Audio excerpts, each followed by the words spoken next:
Hey, this is English Explained, and we're diving into the quirky idiom kick the bucket. It's a playful, informal way to say someone has died, often used with a humorous or lighthearted tone to soften the topic of death. It's about acknowledging the end of life with a cheeky twist.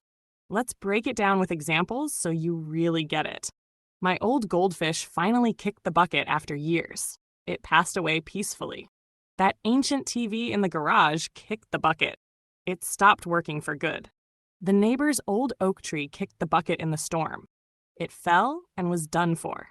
The idiom kick the bucket has intriguing historical roots, likely emerging in the 18th century in English-speaking regions.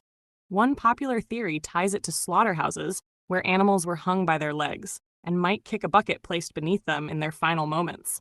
Another suggests it relates to a method of suicide involving standing on a bucket and kicking it away.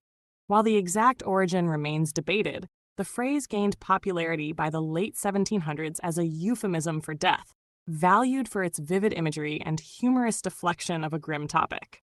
Use kick the bucket to refer to death in a casual, often humorous way, typically for animals, objects, or in lighthearted contexts. This idiom carries a cheeky, informal tone and is perfect for relaxed conversations where a softer or funnier take on death fits. Avoid it in formal or sensitive settings where it might seem disrespectful. Does your language have a similar phrase? Drop it in the comments and don't forget to like and subscribe.